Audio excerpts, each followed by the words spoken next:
Знаете, почему я так люблю находиться на озере? Потому что оно успокаивает. Этот шум водопадов, эти замечательные лотосы, фонарики, фонтаны, которые бьют из-под озера.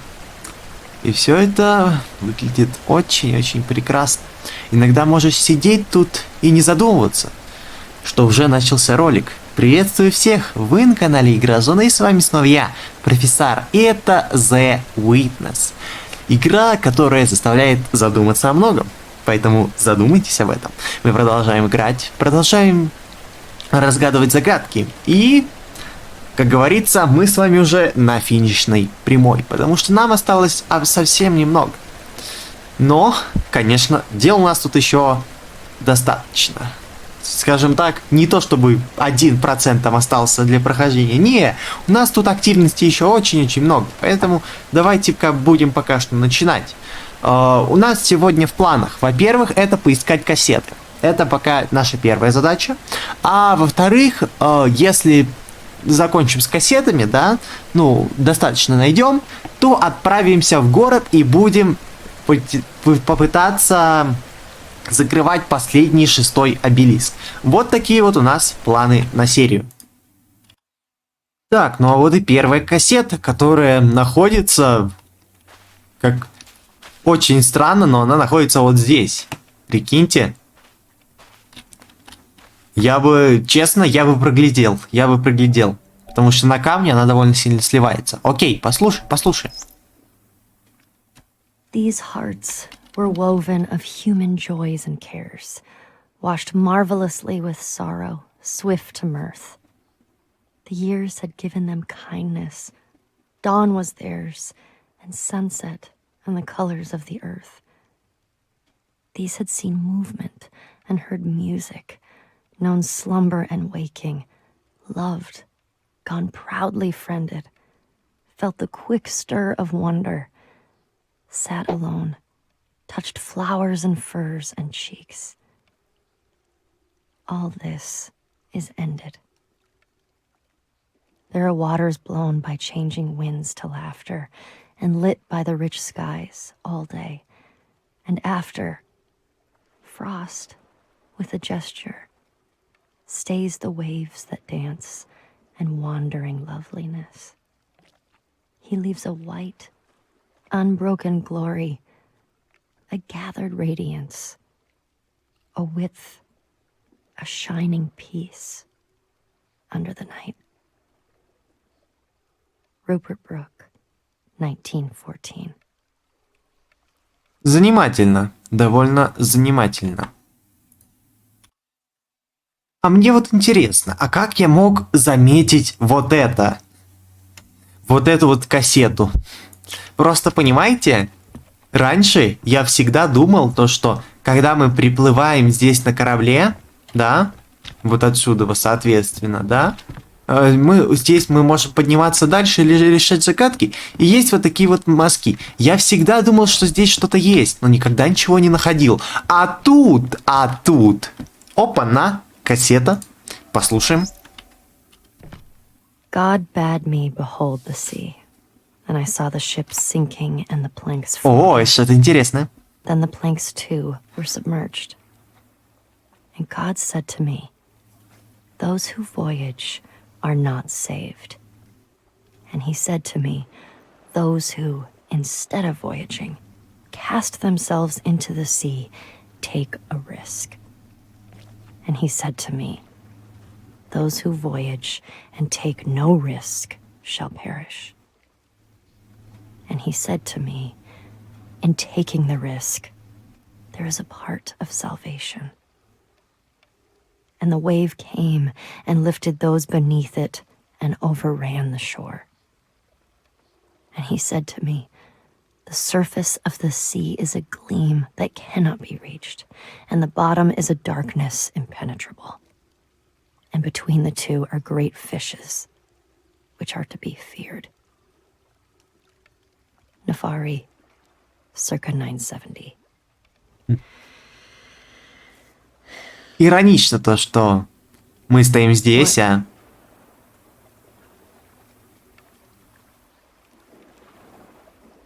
Иронично, что мы стоим здесь и смотрим на обломки корабля. Вот они, путешественники, которые рисковали. Надеюсь, они получили свое спасение.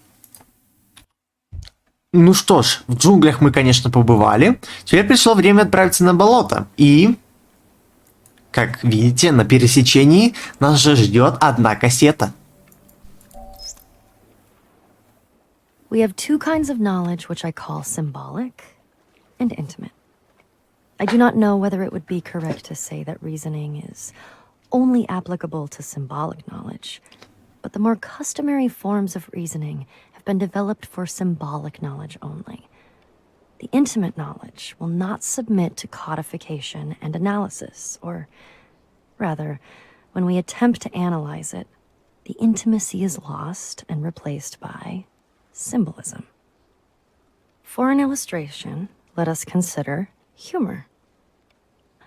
I suppose that humor can be analyzed to some extent and the essential ingredients of the different kinds of wit classified. Suppose that we are offered an alleged joke. We subject it to scientific analysis as we would a chemical salt of doubtful nature, and perhaps after careful consideration, we are able to confirm that it really and truly is a joke. Logically, I suppose, our next procedure would be to laugh. But it may certainly be predicted that as the result of this scrutiny, we shall have lost all inclination we ever had to laugh at it. It simply does not do to expose the workings of a joke. The classification concerns a symbolic knowledge of humor, which preserves all the characteristics of a joke except its laughableness. The real appreciation must come spontaneously, not introspectively. I think this is a not unfair analogy for our mystical feeling for nature, and I would venture even to apply it to our mystical experience of God. There are some to whom the sense of a divine presence irradiating the soul is one of the most obvious things of experience. In their view, a man without this sense is to be regarded as we regard a man without a sense of humor. The absence as a kind of mental deficiency. We may try to analyze the experience as we analyze humor and construct a theology, or it may be an atheistic philosophy. But let us not forget that the theology is symbolic knowledge, whereas the experience is intimate knowledge. And as laughter cannot be compelled by the scientific exposition of the structure of a joke, so a philosophic discussion of the attributes of God, or an impersonal substitute, is likely to miss the intimate response of the spirit, which is the central point of the religious experience. Arthur Eddington, 1927. Блин, хорошие слова. Мне даже понравилось. Итак, была совершена парковочка. Парковочку к новому, к еще одному месту высадки. Конкретно вот здесь. И здесь нас на пляже поджидает еще одна кассета. Нужно лишь ее найти. Кассета, выходи. А вот и она. Слушаем? Ну, конечно, слушаем. One day I happened to be occupied with the subject of generation. О, это тоже будет интересно. I took down the standard treatise on hydrodynamics, and under that heading I read, if the external forces P prime sub yy, P prime sub xy be given multiples of e to the ikx plus at, where k and a are prescribed, the equations in question determine a and c, and thence, by 9, the value of eta. And so on for 2 pages. At the end, it is made clear that a wind of less than half a mile an hour will leave the surface unruffled. At a mile an hour, the surface is covered with minute corrugations due to capillary waves which decay immediately if the disturbing cause ceases. At 2 miles an hour, the gravity waves appear. As the author modestly concludes, our theoretical investigations give considerable insight into the incipient stages of wave formation. On another occasion, the same subject of generation of waves by wind was in my mind, but this time another book was more appropriate, and I read, "There are waters blown by changing winds to laughter, and lit by the rich skies all day. and after, frost, with a gesture, stays the waves that dance and wandering loveliness. He leaves a white, unbroken glory, a gathered radiance, a width, a shining peace under the night. The magic words bring back the scene. Again, we feel nature drawing close to us, uniting with us, till we are filled with the gladness of the waves dancing in the sunshine, with the awe of the moonlight on the frozen lake. These were not moments when we fell below ourselves. We did not look back on them and say, "It was disgraceful for a man with 6 sober senses and a scientific understanding to let himself be deluded in that way. I will take Lamb's hydrodynamics with me next time." It is good that there should be such moments for us.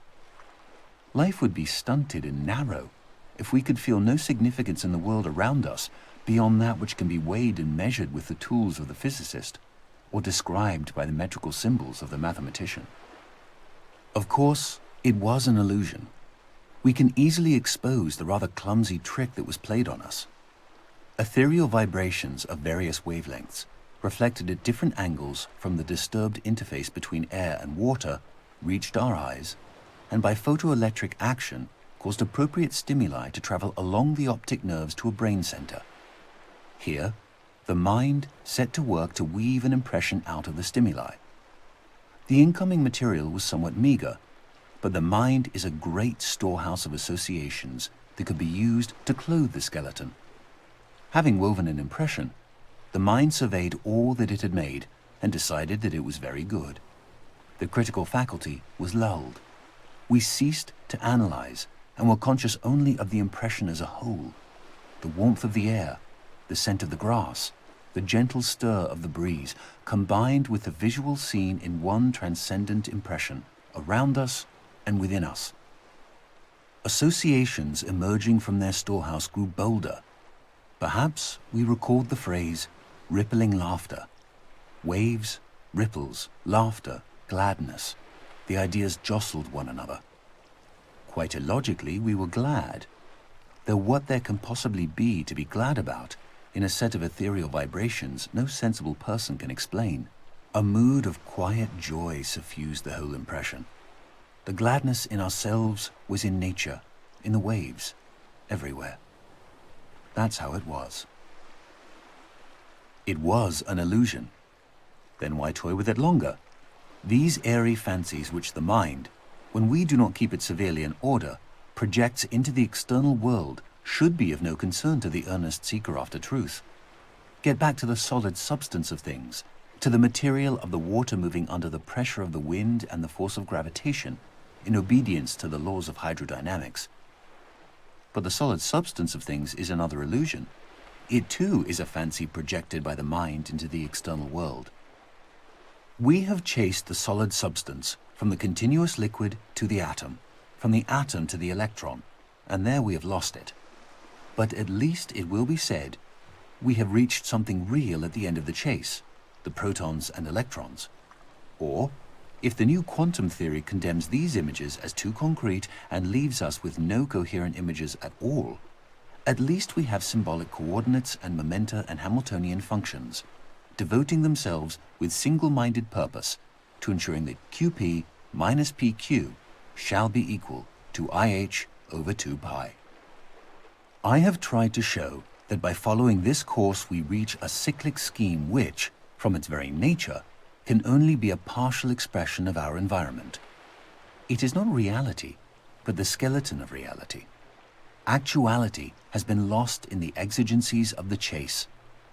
Having first rejected the mind as a worker of illusion, we have in the end to return to the mind and say, here are worlds well and truly built on a basis more secure than your fanciful illusions. But there is nothing to make any one of them an actual world. Please choose one and weave your fanciful images into it. That alone can make it actual. We have torn away the mental fancies to get at the reality beneath, only to find that the reality of that which is beneath is bound up with its potentiality of awakening these fancies. It is because the mind, the weaver of illusion, is also the only guarantor of reality, that reality is always to be sought at the base of illusion. Illusion is to reality as the smoke to the fire. I will not urge that hoary untruth, there is no smoke without fire, but it is reasonable to inquire whether, in the mystical illusions of man, there is not a reflection of an underlying reality. Arthur Eddington, 1927. Да. Ух, я аж залип. Интересный монолог, интересный. Что ж, предлагаю теперь. На сегодня, пожалуй, с нас кассет хватит. Неплохо мы так поискали. Теперь давайте все-таки сегодня немного времени все же. Немного времени, но давайте посвятим шестому заключительному обелиску, который находится у города. Потому что пора. Вот это все, что я могу сказать. Просто пора. Все же с этим нужно закончить. Хотя кое-что мы закончить 100% не сможем. Если вы понимаете, о чем я, но вы не понимаете. Что ж, давайте пока что посмотрим на наши стороны. У нас есть вот здесь сторона, где нету лишь одной, что интересно. Вот эта сторона, в которой не хватает еще двух. Вот здесь, которой тоже не хватает аж 4. Ну, самая большая видно. Это пустая. Здесь вроде ничего нет. Вот здесь есть 1, 2, 3 и 4 недосягаемая. И вот здесь есть 1. Что ж, не так уж и много. Давайте хотя бы 1, 2, 3 решим. Окей, ну что, пошли решать. Пошли решать, пошли искать. Так, нам нужно вот сюда. Нас интересуют вот эти 2 здания. Во-первых, помните, как мы с вами решали, да, вот эту загадку, да? Вы помните. А вот такого я не помню. Вот. Лол, прикиньте. Дальше. Это где-то здесь, да. Вот. У нас здесь есть, видите, вот круг, но он не дополнен. Нам нужно его дополнить. Скорее всего, просто сместить вот сюда. Потому что здесь есть черная балка. Да, то есть нам нужно...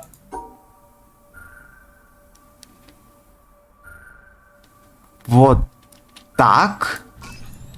Да. Итак, что мы видим? Вот мы и видим то, что хотели. Осталось лишь понять, как это решить. Вот. Готово. Готово. Что ж, это было легко. Это было легко. Так. Давайте посмотрим, что еще мы можем решить. Так, ну что ж, удобно. Удобно то, что одну часть мы уже закрыли. Хотелось бы вот эту теперь еще закрыть. Ну и вообще много чего тут нужно еще закрыть. Теперь предлагаю, пожалуй, решить загадку с вот этим чертовым контейнером, потому что, ну, уже сколько времени прошло, я так ее и не решил. Хотя, на самом деле, я знал, как ее решить. Да, просто, ну, как бы знал в теории, да, но все это время руки, скажем так, не доходили. Но теперь пора наконец-то с этим покончить. Для начала вызовем лодочку. Вызовем лодочку. И сделаем грязь, как говорится.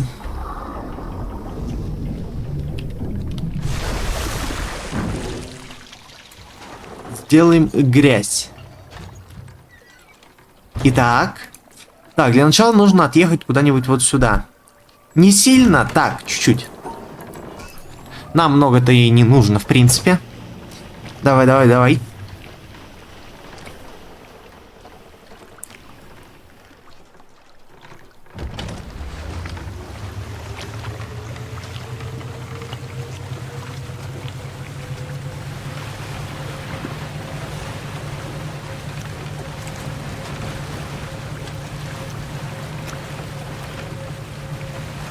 Так, стоп, хватит. Думаю, этого хватит. Так, теперь давай-ка залезай. На третью. Давай на третью. Шо, погнали, погнали. Сейчас будем делать грязь.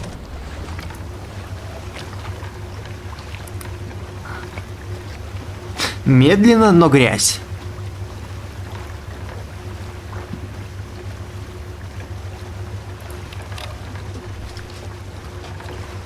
Вы быстрее.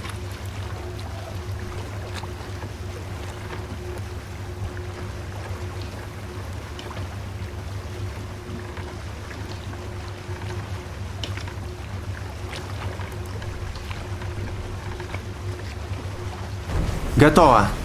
Я взялся.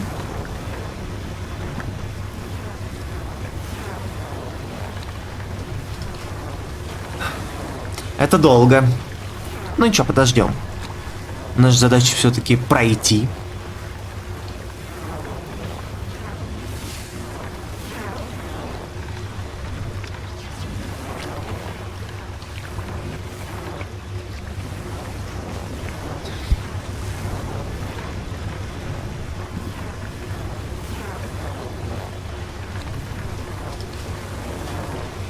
Давай, чуть-чуть.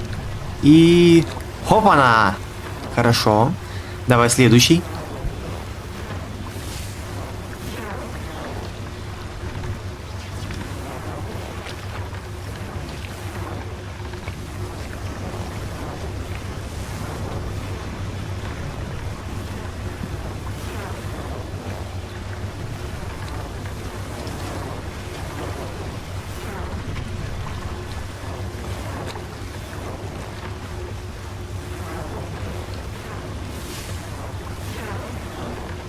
Ну... И... Опа! Готово! Наконец-то! Можешь меня, пожалуйста, вернуть обратно? Потому что я хочу порадоваться за себя. Порадоваться за себя любимого.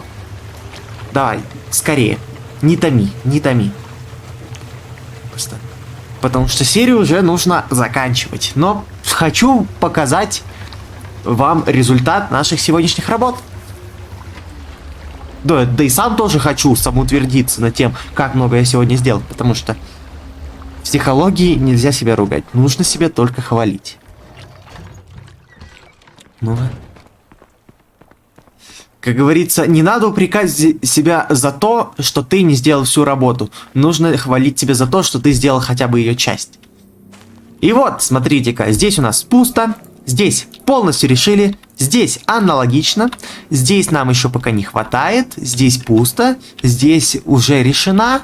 И вот здесь еще не хватает. И здесь не хватает одной. Нам осталось совсем чуть-чуть. Да и кассеток тоже немного. В общем-то... Ах, да, еще одна концовка, но неважно. Самое главное то, что мы молодцы. Мы молодцы.